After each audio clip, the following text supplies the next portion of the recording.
This podcast was recorded on Gubby Gubby land and pays respects to the elders past, present, and emerging.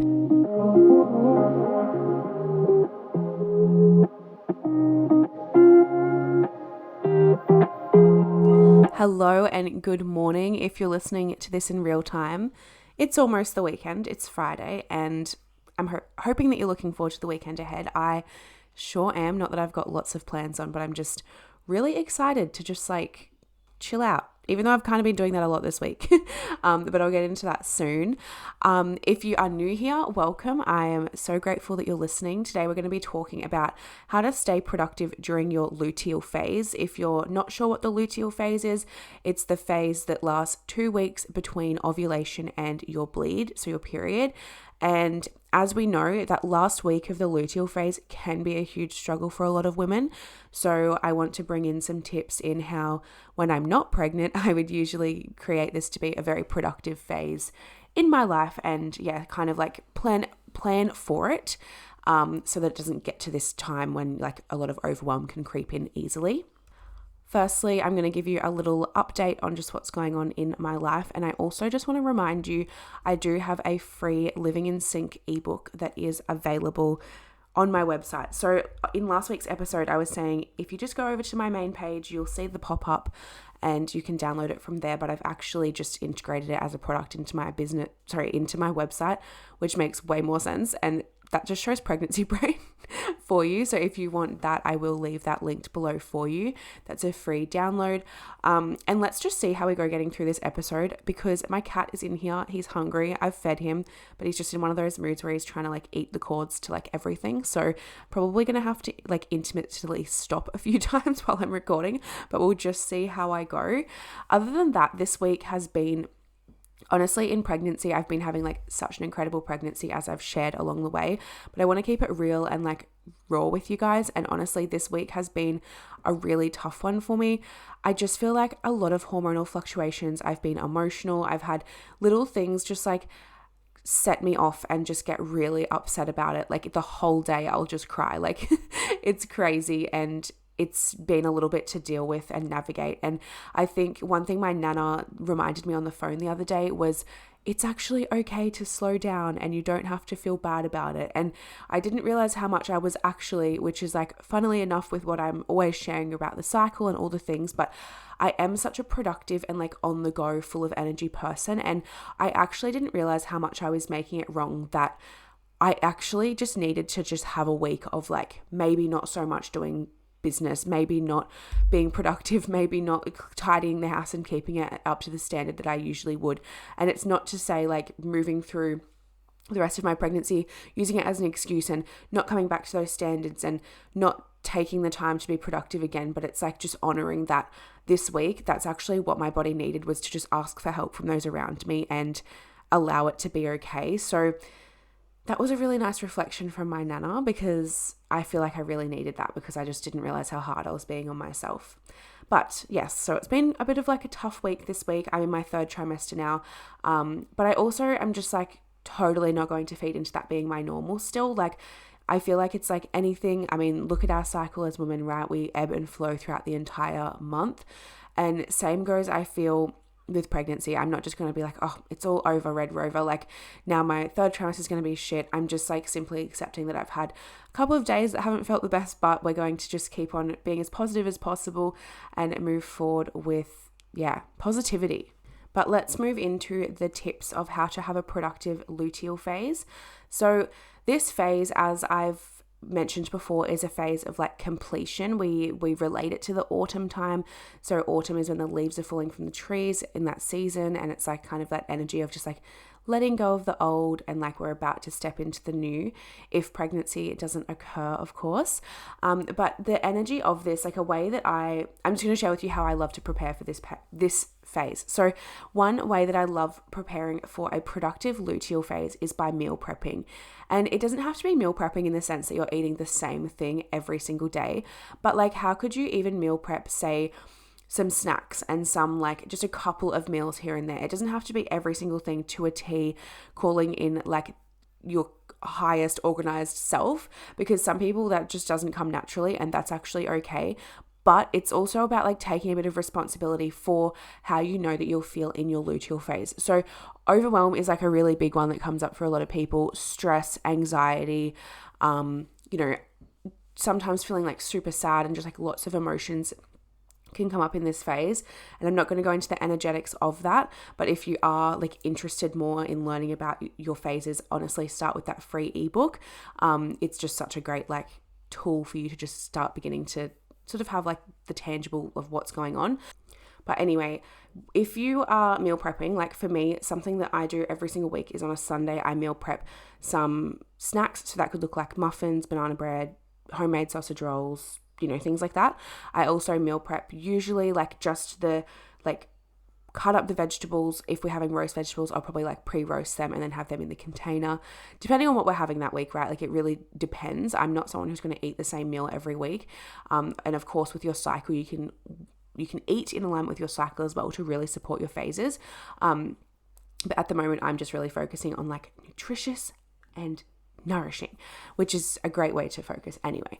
But I keep on tangenting off, but pretty much just like preparing in the ways that you can, even if that just looks like writing out a plan of your meals, prepping some things that you know that you'll have. Maybe you have like overnight oats for breakfast, or you have like bacon and egg wraps and you can like pre-make them and freeze them. Like, do you know what I mean? Like kind of just looking at like the meals that you do have on an average week to week basis and kind of prepping what you can, even if it's just some ingredients for some meals, or even just preparing in your mind what you're going to be eating so that it gets to that day and you're like, okay, this is what I've planned and this is what I'm going to action, rather than it getting to like the end of the day and maybe you potentially have eaten out for lunch at work because it was easy to go to a cafe, and then you get home, nothing's prepped for dinner, so you just have a toasted sandwich, and then you haven't nourished your body enough, so your body's like, get me some ice cream, get me some sugar. There's just like different things going on. So this can just be a really great way to kind of keep on top of that. And as we know, like food is literally medicine, and if you are nourishing your body properly, you're probably going to feel a lot better too. So that is my number one tip for having a productive luteal phase, is just having a bit of a plan with your meals. And it's not like a plan that you're so rigid in it that you can't like flex from it. Like your friend might invite you to dinner on Wednesday night and you've planned that you're going to have tacos. That's okay. Like you don't actually have to have them that night, but it's more just the plan for if you didn't have spontaneous plans coming up. Okay, I'm always going on about how this phase is a time of like reflection and closing loops. So my second tip for a productive luteal phase is to actually reflect, audit, look back on the previous cycle that you've had. And it's important to look back on it from a light of like, what have I actually achieved? What can I celebrate in myself? But also, where can I let go of different patterns? Where did it maybe self-sabotage rear its head, and I can clock that and then move forward into this next cycle with more consciousness around that. This is just a really great way to just like really continuously align with your highest vision and like your long-term vision. And it doesn't mean that if you right now in the luteal phase are not feeling like the energy to go and action a bunch of things, because potentially you like set a goal at the start of the cycle and then you haven't completed it yet. It's more around like, okay, cool, that didn't actually work. How can I break down that goal even more so that I can make sure I'm taking steps towards that in my next cycle? So yeah, really auditing and reflecting. You can do this in relationships. You can do this in your home life, your relationship with yourself, your business, your career, family time, like everything in your life, whatever, especially in alignment with your values, just really auditing, like, are you coming from a place that feels good? What are you celebrating in that space? And yeah, just really being in that energy, because your brain is going to be like so much. This is a time when like we start going quite like introspective and like intuitive. So it's also a time when your brain is going to like easily be able to like audit and close, like, sorry, oh my gosh, my brain. It's a time when your brain is easily going to be able to audit and reflect and come up with like refining goals as the loop closes for this cycle. Hopefully that made sense. And my final step for you to have a productive luteal phase is by focusing on your routine. So this doesn't have to look like having a really rigid masculine routine, right? It's not like necessarily in your luteal phase going to be productive for you to have like a 4 a.m. start work at 5, go to the gym, like do all these things, but it's also not doing those things. So we still want to be incorporating work, obviously, like we can't take that away. We still want to be incorporating movement. That's super important for the mind, body, and soul, and some sort of mindfulness, right? So it's about how does it look for you in your luteal phase to achieve these things. Potentially for you, it's actually having a little bit longer of a sleep in, so getting up around 7 instead of 5, for example, and going to the gym after work because you know that you just want the morning to nourish yourself, do a bit of a meditation, have a slow morning, eat a warm breakfast, and then go on to work. So I really just want you to like start thinking about ways that you know nourishes your soul. When you think about you're having just like a really bad day, like I was just saying, this week of my pregnancy, I've been having quite like, a bit of like emotions going on with my hormones and all the things. And it's felt like what I would imagine a nasty luteal phase to feel like. So I actually did come back to like, okay, but what's going to fill up my cup? And with that, I did some yoga. I did EFT tapping. And I honestly, something that really worked for me was I ordered Uber Eats and watched a movie on the couch. So it's not to say doing these things and using your luteal phase as an excuse, but it's like what things actually comfort you while still staying on task with your goals so that you're not completely just throwing this whole phase out the window, not sticking to a routine, shaming yourself for sleeping in, shaming yourself for not moving. And then you're opting for like, fast food that doesn't work to nourish your body, and then you're feeling worse about that. So it's kind of just more around like focusing on things that make your cup feel full and focusing on your routine in this phase so that you can fill your cup but also still maintain productivity levels.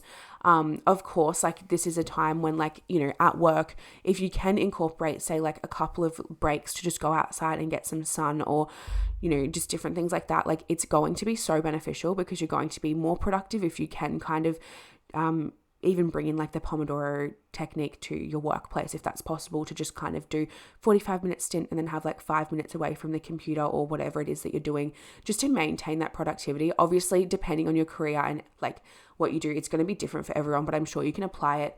I trust that you can apply it to like your own circumstances. Okay, I think that is the 3 top tips I'm going to be sharing with you today for a productive luteal phase. And again, I'll just remind you, there's that free ebook linked below. Go and check it out. Honestly, if you even understand a bit about cycle syncing, it's still just a great little guide for you. And yeah, I also have like my Inner Seasons masterclass over there as well, which can be another great way for you to just go a lot deeper into this topic and like sort of how to nourish your body. But I'm hoping this has supported you. I'd love to hear over on Instagram. My handle is Sacred Space W Tanika Lace. How this episode landed for you. If the things that I mentioned you haven't even thought of before, potentially you actually have thought of them, but you just don't know how to fully implement them into your routine, or you need some like support. Jump on over to my Instagram. Let's have a bit of a chat. I would love to support you in that. But yeah, that is this week's episode, and I love you so much, and I'm so excited that you're a part of this community, and I will be back in your ears next Friday with another podcast episode. Have an incredible weekend. You deserve it, and I'll chat to you then.